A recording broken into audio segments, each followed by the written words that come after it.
We there? There we go. Amen. Can we give the worship team a hand this morning? Isn't that just a great way to lead us into the message? I don't know about you, but I love that song. We could have sang that for another 10, 15, 20 minutes and just finished the service with it, right? Yeah? That's a great song. God is good, isn't he? Is God good in your life? Anybody? You know, he's good until he does something that you don't like, right? But I think he's still good. We celebrated my mother-in-law's birthday this weekend, and yesterday the whole family got together and we went to eat, and then we went to play mini golf. And mini golf is one of those games that's kind of intriguing. And I think as a guy and a prideful guy, you have to realize that there's a whole lot of luck involved, whether you know the game of golf or not. And I don't.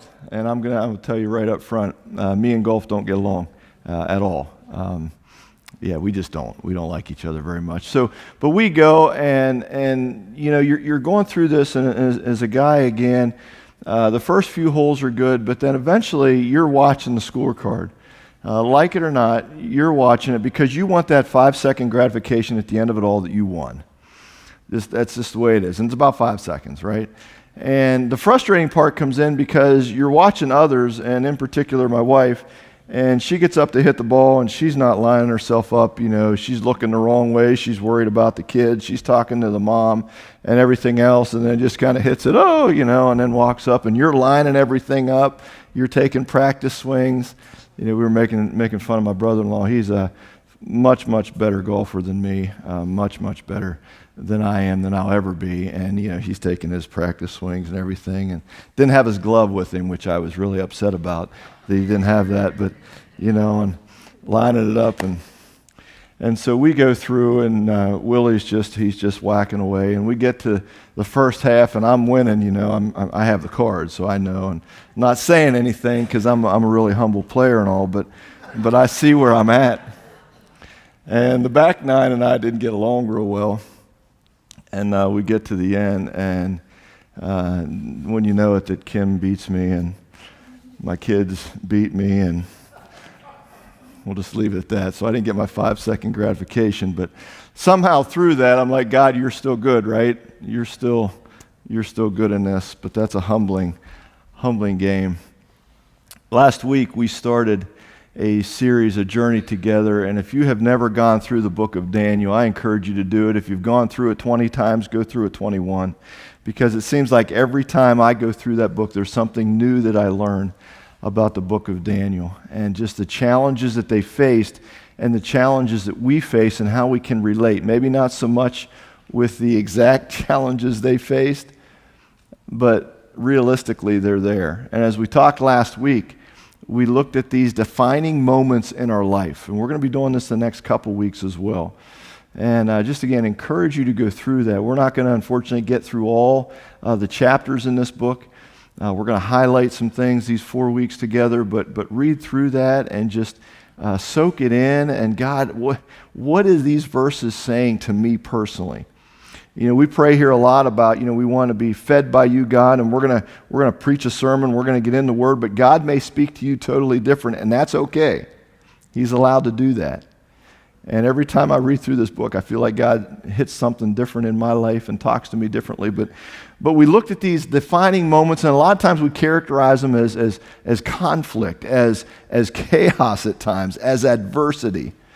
And we highlighted a few of things that we can do when we're faced with adversity last week, 3 things. We looked at 5 things of why does God allow adversity, and he does.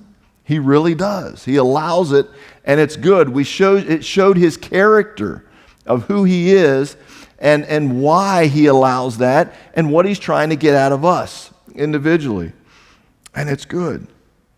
And so we see this adversity, this crisis moments, and God allows us at times to go through them.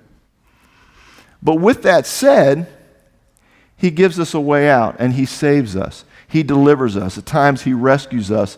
And I want to start by just looking at 3 ways that God God delivers us, God rescues us from these crisis moments. And if you have your outline, you're welcome to pull that out and go through that if that helps you this morning. That's for your benefit. But 3 ways God saves us. The first thing is this: sometimes God saves us from the crisis. He'll just divert us right away from it. He'll give us like a divine detour, if you will, and just deliver us from it. How many times I've been going down the road, I'll be driving, and I'll just come right up on an accident. Hey, have you been there? You're like the first person on the scene, second person, third person. Paramedics aren't even there yet, and you're able to go through. They're okay. People are being cared for. Paramedics have been called. But then you stop and reflect, and you allow God to kind of speak to you for a minute, and you're like, man, if it wasn't for this, I might have been right in the middle of that. If it wasn't for this happening, or just this moment that slowed me down, or this divine detour. And as Christians, that's how we see that. And that's the beauty of that. Without Christ, we're on our own with that. But with Christ in our corner, to be able to look at that through his glasses and say, thank you, Jesus. So sometimes he saves us from the crisis. Sometimes he saves us through the crisis. He allows us to go through it. We talked last week about the process and the product. We want the product. It's just a lot better for us just to get to where God's taking us. Don't take us through there, though. Don't get us through the process, because that's painful. But a lot of times God wants us to go through that crisis, because he's more interested in our character than our comfort. He just is. He's interested in our integrity and our character. But thirdly, sometimes God saves us by the crisis. And what I mean by that is sometimes the problem that we're facing is really not the problem. There's a much bigger one that's there. He saves us by the crisis. We've had physical problems. Maybe you've experienced this. You know somebody who has, and you went in for a checkup, and that revealed something bigger. To get us through that, because we got there when we did, and the doctors and medicine was able to help us in that area. But it's a smaller problem that led to something much bigger, a warning sign, if you will. Sometimes God saves us by the crisis. 1 Peter 1 says this, verses 6 and 7, so be truly glad. There's wonderful joy ahead. Even though you must endure many trials for a little while, these trials will show that your faith is genuine. It's being tested as fire tests and purifies gold, though your faith is far more precious than mere gold. So when the faith remains strong through many trials, it will bring you much praise and glory and honor on the day when Jesus Christ is revealed to the whole world. God allows it to happen for our good, to get us through, to grow us, to mature us in our faith. So last week, as we began this journey together through Daniel, we were introduced to these 4 guys, Daniel and his 3 friends. Daniel kind of took the center stage. This morning, we're going to look at the other 3 guys. They're going to take center stage this morning. But before we do that, we're going to get into Daniel 3 today. So if you have your Bibles and you want to open them up to Daniel 3, that's where we're going to camp out this morning, Daniel 3. But I want to bring us up to speed by giving us a quick recap of Daniel chapter 2. And again, if you've not read this book, you need to do this, because for me personally, and maybe it's just kind of my personality, but this is actually a pretty funny book for me to read. And getting to know just the way things were done back then, the way it would have been funny back then, believe me. But to look at it from this perspective back and just see how people thought, and we're going to get to know a little bit more of King Nebuchadnezzar's character. And this dude's messed up. He's messed up in a lot of ways, and he rules a little bit differently than we would see people rule today. Just a little bit. And I think you'll see that as we go through this. But in chapter 2, so you remember, again, chapter 1, Nebuchadnezzar sees something special in these 4 guys. Something different about them, something special. He gives them status in the kingdom, elevates them. And we need to remind ourselves that these guys are teenagers, right? These guys are still teenagers, and they have been elevated in the most powerful kingdom, the powerful empire of its time. And so in chapter 2, we read that Nebuchadnezzar is only a couple years into his ministry, if you want to call it that. into his reign, and he starts having these dreams. Can't sleep at night. Troubles him.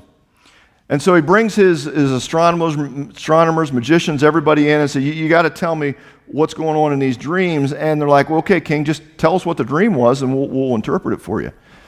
And Nebuchadnezzar's like, no, we're not going to do it that way because then you just are buying time and going to make stuff up. No, he says, I want you to tell me what the dream was and then tell me what it means. And if you don't do it, I'm going to cut you up into pieces and I'm going to ruin your homes. Now, I don't know what happened to the first step of like disciplining. Maybe I won't give you a paycheck for a week. Maybe you'll be fired. Maybe we'll throw you into jail. He just skips all that. He's like, I'm going to cut you up into pieces. Kids, I'm sorry, but that's really what it says. You can read it for yourself. I mean, this dude's crazy.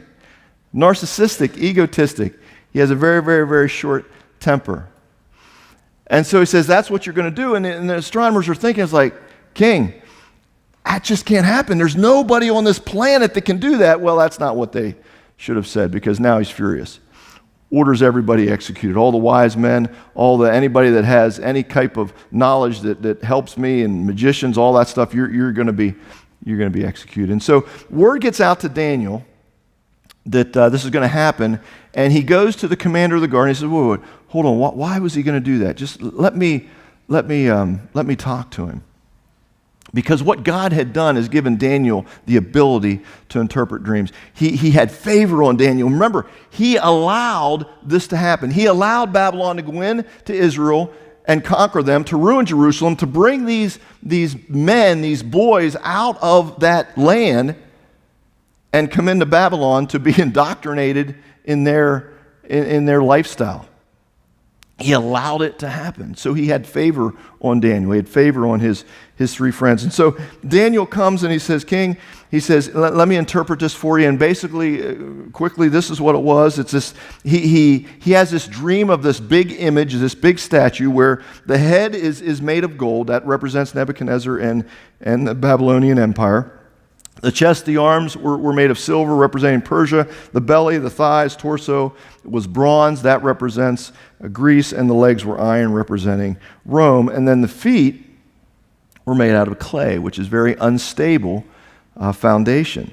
And this rock appears, and Daniel says this rock, not made of human hands, representing God, comes along and basically just demolishes the statue. And then the rock becomes this mountain, far more stable than any statue could be. And after hearing this, Nebuchadnezzar basically falls to his knees to worship Daniel and said, your God is the God of gods. Your God is the God of all kings. And you begin to see something in Nebuchadnezzar, even more than we did in the first chapter, that, okay, maybe he's starting to get it. Maybe he's starting to see early in his reign that there's something not only different about these guys, but there's something different about the gods that they serve compared to the God that these men, Daniel and his friends, serve.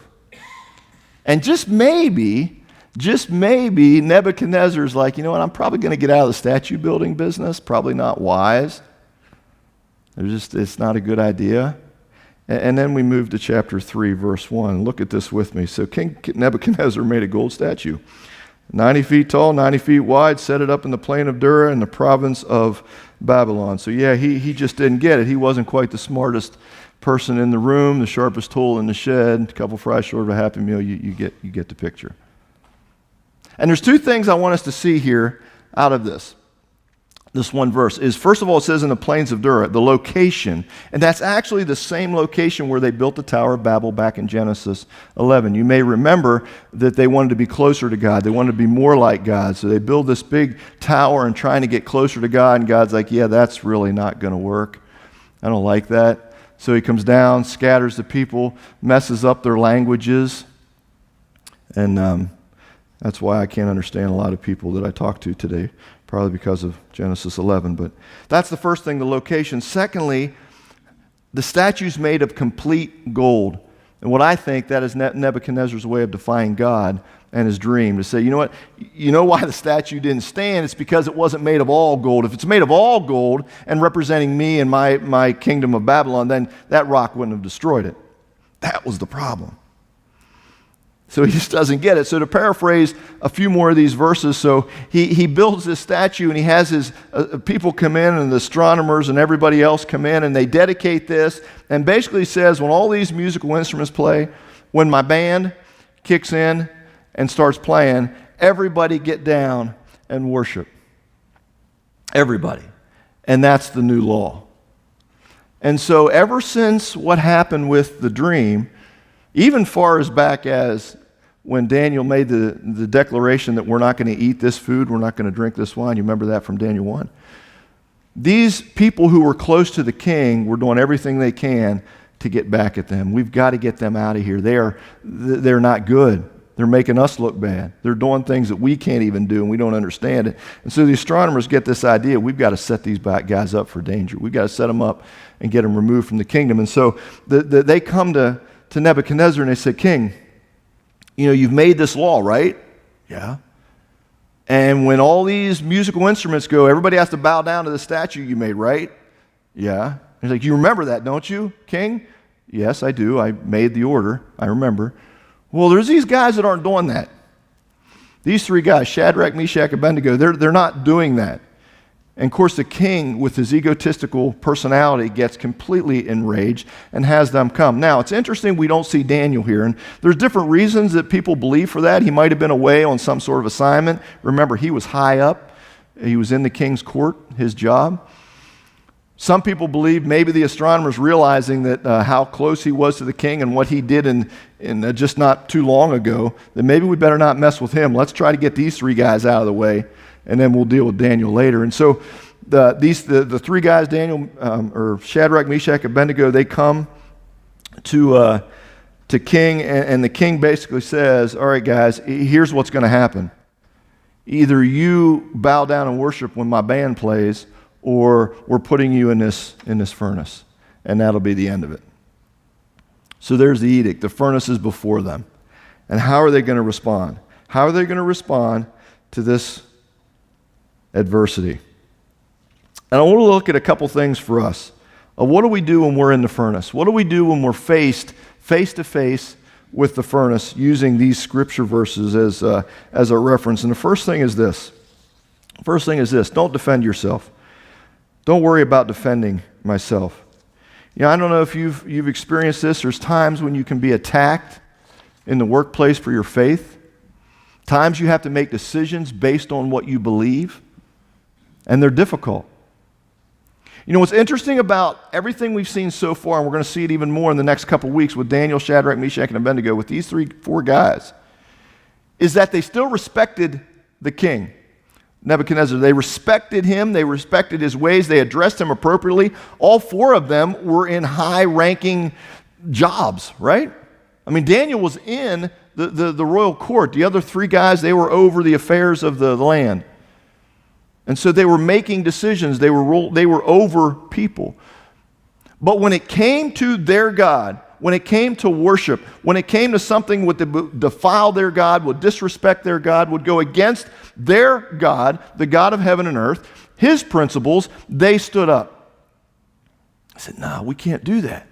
They didn't do it in complete defiance that made King Nebuchadnezzar look, terrible, although we could make that argument as we move forward this morning. I don't believe that was their intention. I believe it was simply to say, King, your majesty, we appreciate you. We're working for you. We thank you for how you've blessed us, but we can't do this. And sometimes maybe you have felt that as well. You've been in those situations as well. And this point tells us, don't worry about defending yourself. Let God do that. Let God take care of your attackers for you. Because here's 2 things about God. Number 1, he's a much better firefighter than we are. And he has a whole lot more water than we do. Daniel 3:16 gives us the verse for this. Shadrach, Meshach, and Abednego replied to king when they told him that this is what's going to happen. He says, O Nebuchadnezzar, we do not need to defend ourselves before you. They're saying we don't need to defend ourselves, and we don't need to defend ourselves, but we don't need to defend God either. And basically they're saying, King, with all due respect, we're not really worried about what you're going to do. We're just not.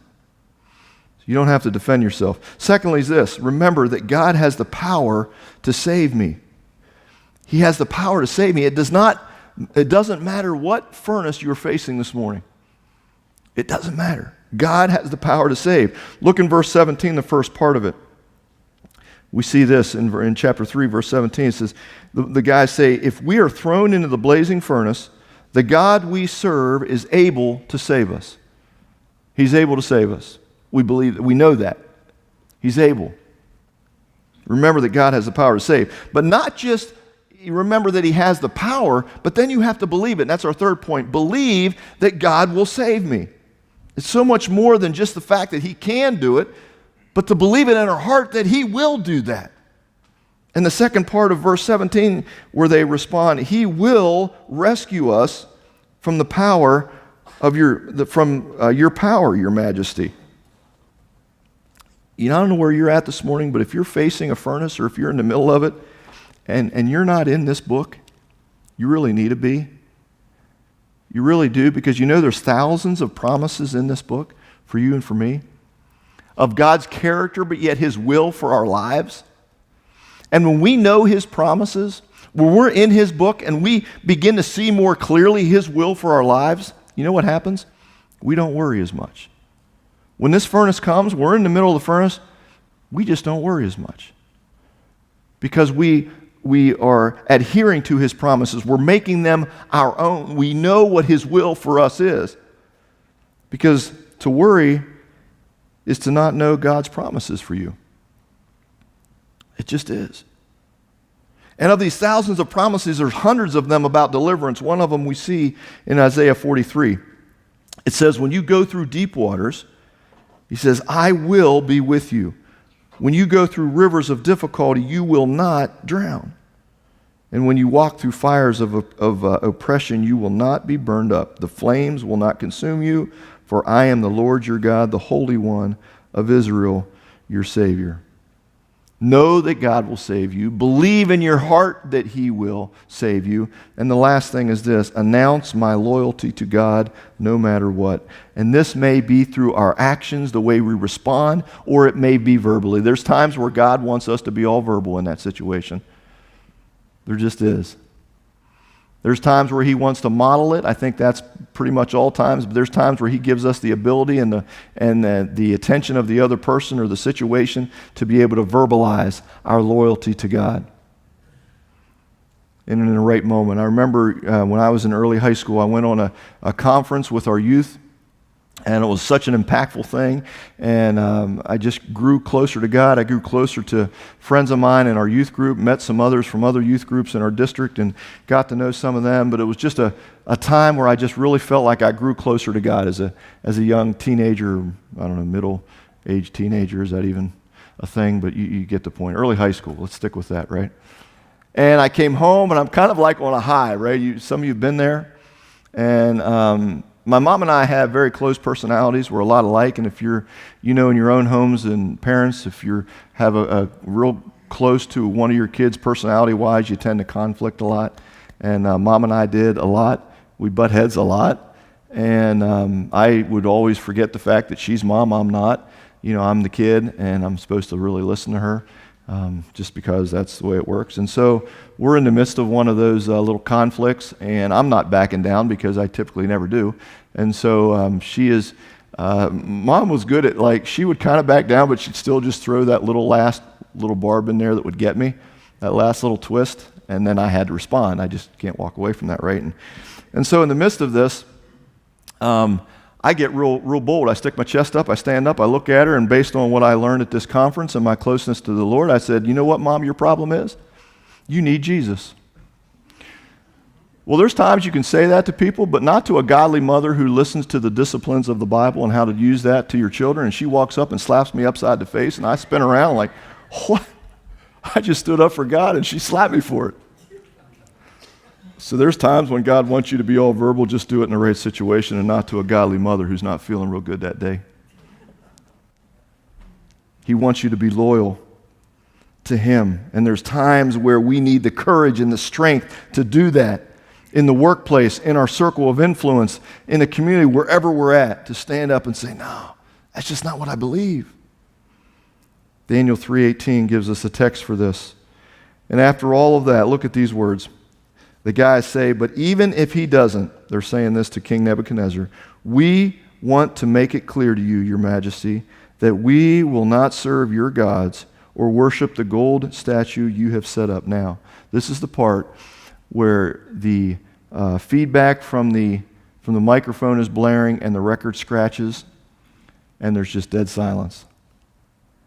And people are like, what did they just say? Did you hear what they just said? Did they just say that to the king? And I have to believe the astronomers and these guys are trying to get Shadrach, Meshach, and Abednego removed are just like, oh, yes, this is working out so beautifully. They're done. It's over. And we have to remind ourselves that these guys are teenagers. Now, I have one, and I have another one knocking on the door within a few weeks, and their frontal lobes are not completely developed yet, and I'm not sure they would respond that way. You know what? I'm not sure I would have. To stand there before the most powerful person on the planet at that time and make that declaration that, you know what? Knowing his anger, knowing what he's capable of because you've seen it, and knowing that he's just not joking, that furnace is not a metaphor for something, it's an actual furnace. And it's hot. And yet to stand there boldly before him and say, you know what? That's okay. If our God does not save us, we're still not going to worship your God. Well, you can think what that did to Nebuchadnezzar. That put him over the edge. But basically what they're saying is this. Shadrach, Meshach, and Abednego are saying, you know, we're not going to worship your gods now, and we're definitely not going to do it in the next life because we're going to be in heaven worshiping our God face to face. Because, you know, to those three guys, those three boys, the outcome was irrelevant because they knew where they were going. To them, it was much more about their ability to follow God no matter the cost. No matter the cost, we are going to follow our God. I came across this definition of the word religious the pastor has, and it says this, I believe in God and will try to do some good stuff, but just as long as God does some good stuff for me.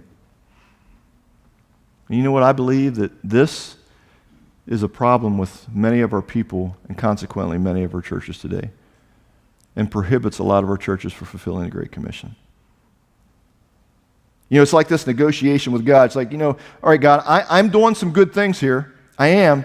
I'm helping people. I'm doing good things, and you're not kind of reciprocating that. I'm not getting anything back from you. Maybe some of you feel this way.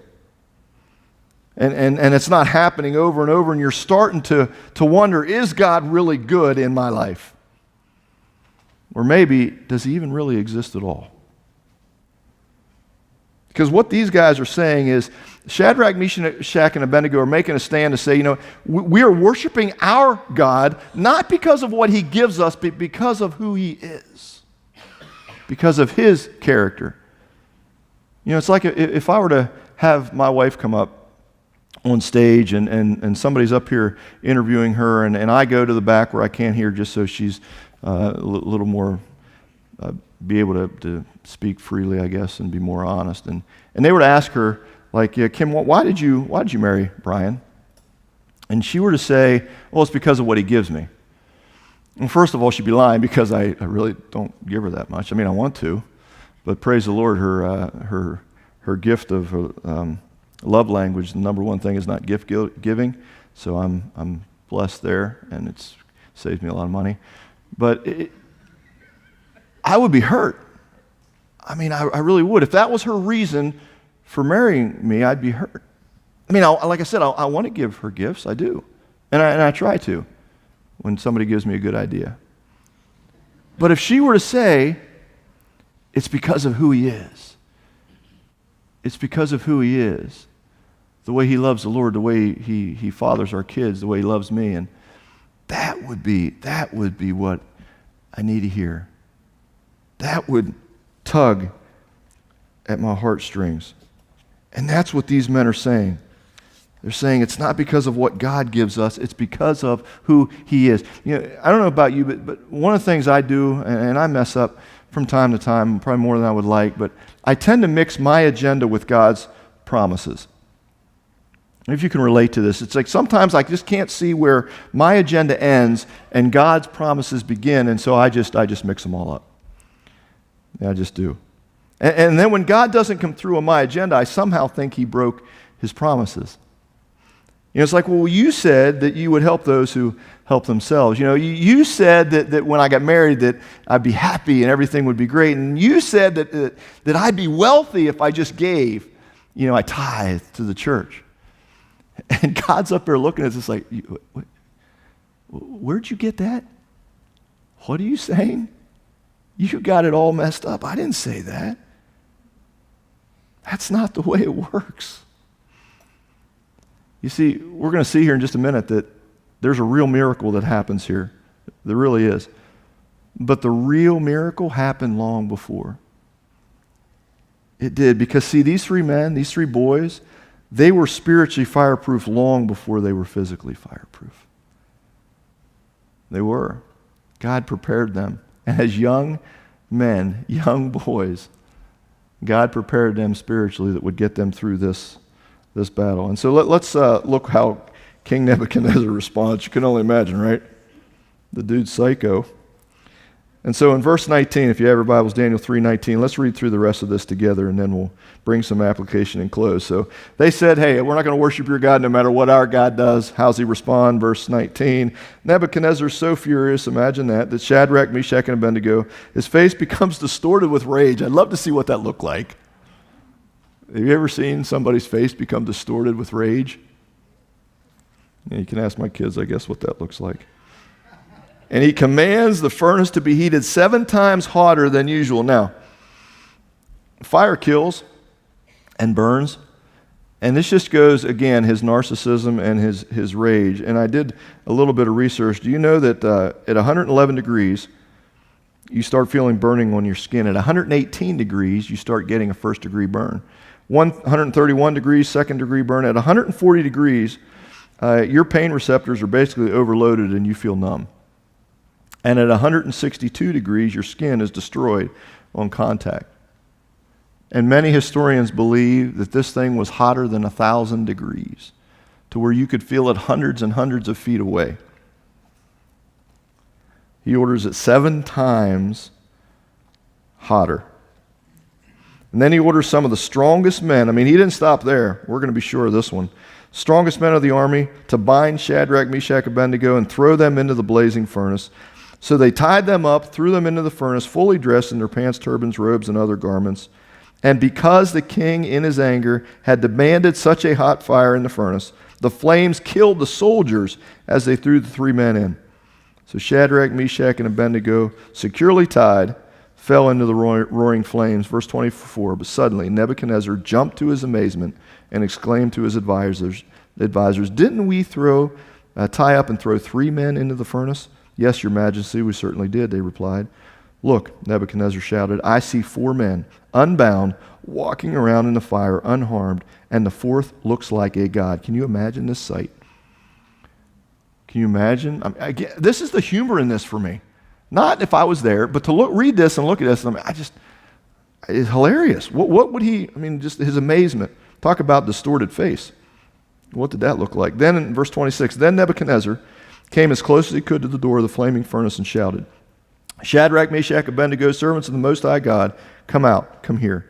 And so they did. They came out of the furnace, out of the fire. And then the high officers, officials, governors, advisors crowded around them and saw that the fire had not touched them. Not a hair on their heads was singed, their clothing was not scorched, and they didn't even smell like smoke. Nebuchadnezzar says, praise to the God of Shadrach, Meshach, Abednego. He sent his angel to rescue his servants who trusted in him. They defied the king's command and were willing to die rather than serve or worship any god except their own God. Therefore, I make this decree, if any people, whatever their race, nation, language, speak a word against the God of Shadrach, Meshach, and Abednego, they will be, there we go.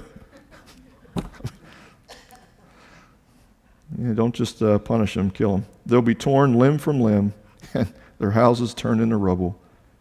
There's no other God who can rescue like this. And the king promoted the three guys even higher positions in the province of Babylon because they stood up for their God as teenagers.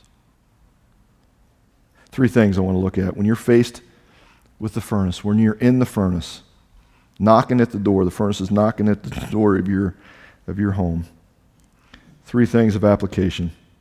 First is this, that the furnace is inevitable. We talked about this with adversity last week. It's coming. It just is. But the furnace is inevitable. It's not an option. He may divert you from it. He may want you to walk through it because he wants your character to be bigger and higher than your comfort. He wants you to see that process, and so he may allow you to go through it. I remember when my boys were born, and when I saw their distorted heads and the slime all over them, and when I got past that part, it was very, very quickly that I realized that I would do anything for these guys.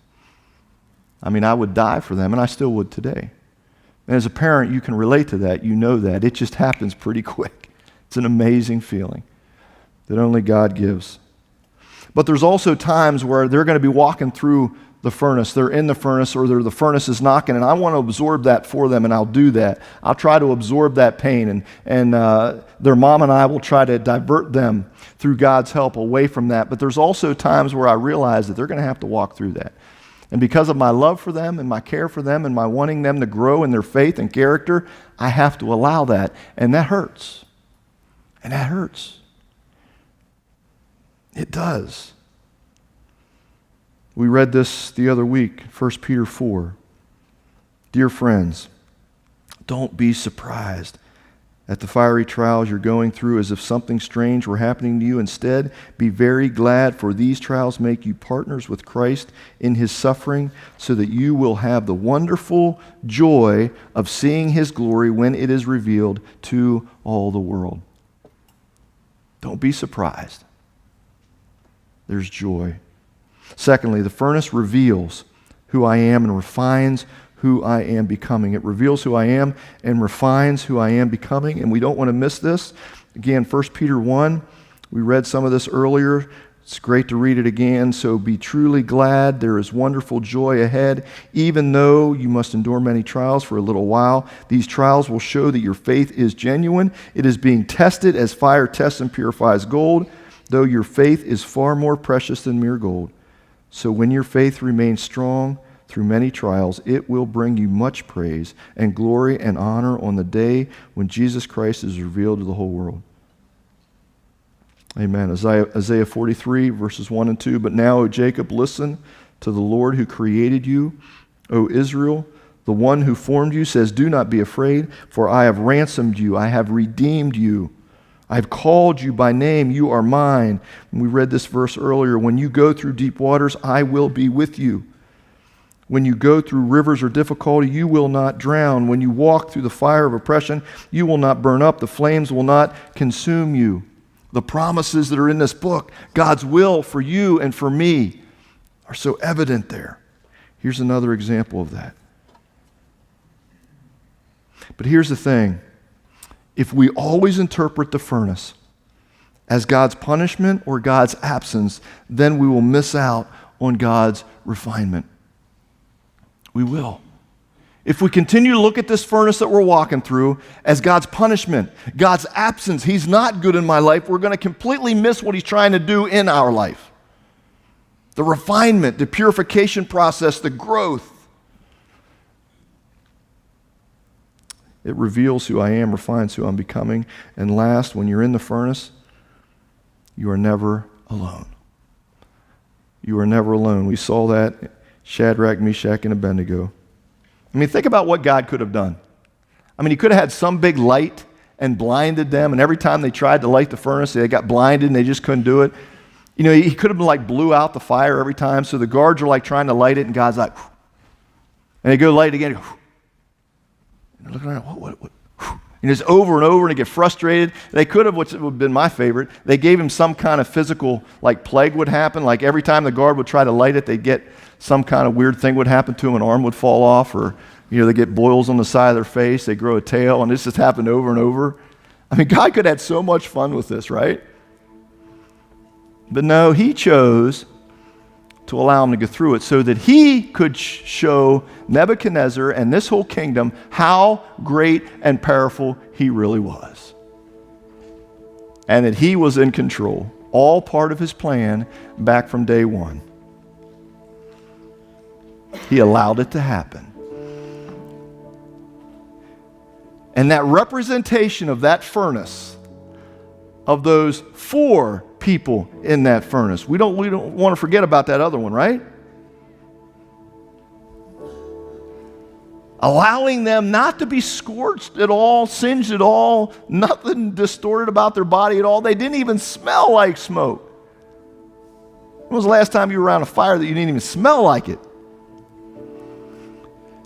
And God saves. And New Testament Christian today, he's saying the same thing to us, no matter what that furnace you're going through, no matter what it is.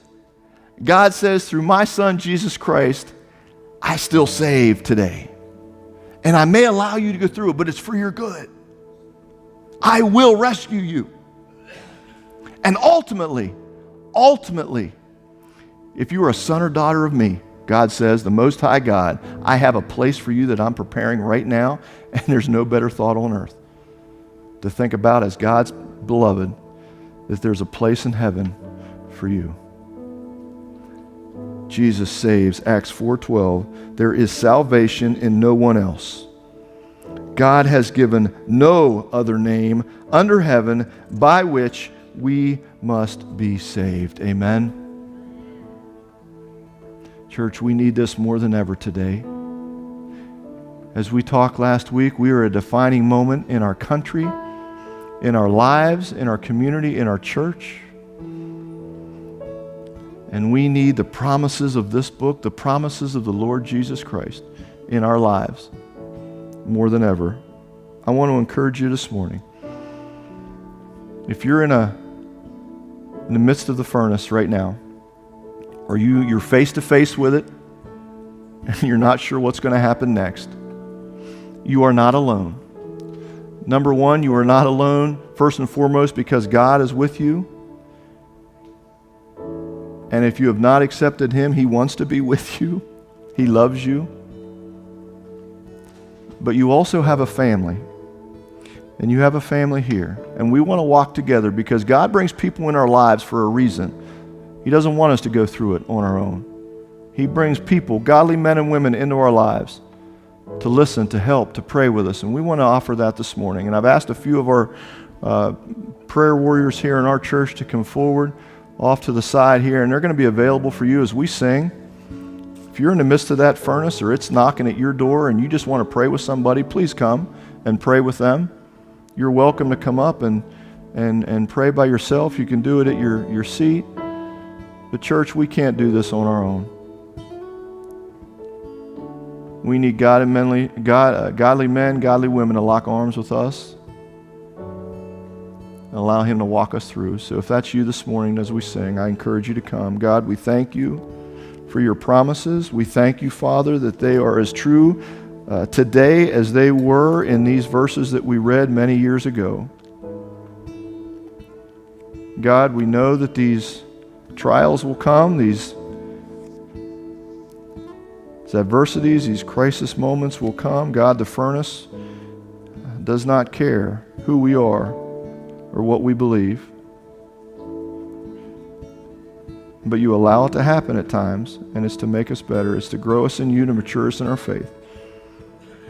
And Father, at the end of it all, to know that we have your power available to us through your Son, our Savior, our Lord, Jesus Christ, because of what he did at Calvary for us. Father, we thank you for that. Amen.